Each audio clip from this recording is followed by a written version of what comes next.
काटकेळ आहे. आज छत्रपती शिवाजी रायांच्या माध्यमातून जसे छत्रपती शिवाजी रायांनी जे काळमे करून आणि जे गनिमे कावा खेळून त्या काव्यापासून आज आम्ही गायन करतो आणि त्या गायनाच्या किंवा गाण्यातून एक एक शब्द आहे ते छत्रपती शिवाजी महाराजांच्या ह्याच्यावरती गणने काव्यावरती आहे.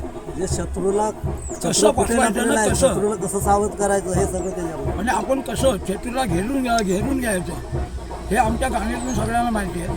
आणि परंतु एक गोष्ट आहे, आमचा जो काटकेळ आहे, आज जो काटकेळ आहे हा पारंपरिक काटकेळ काय कमीत कमी आज 1 ते 2 पिढ्या आमच्या गेलेल्या आहेत. आमची तिसरी पिढी आम्ही आज मला सुद्धा 36वा वर्ष चालू आहे, पण तिसरी पिढी चालू आहे.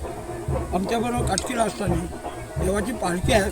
परंपरा देवाची पालखी संपूर्ण पुढे जाते, काटकेळ 2 नंबरला जातो आणि राधेवाडा तिसरे जातो. असे आमचे 3 खेडेगावचे खेळ आहेत. त्याच्या माध्यमाचं महत्त्वाचं सांगायचं म्हणजे आज आपण खेडेगावात जर आलात तर खरोखर मी तुमचा आभार मानतो. कारण का ह्या देवस्थानाचं जे प्रथमतः सगळ्यात केले ते तुमच्या ह्या माध्यमातून झाले आणि त्याच्या पुढे आम्हाला सगळ्या लोकांना देखील बघायला मिळते, महाराष्ट्राला बघायला मिळते आणि जगात सगळीकडे दिल्लीपर्यंत कुठेही जावं पण तुमच्या म्हणजे ह्यांनी दाखवलं चॅनलने. एवढंच बोलताना मी थांबतो.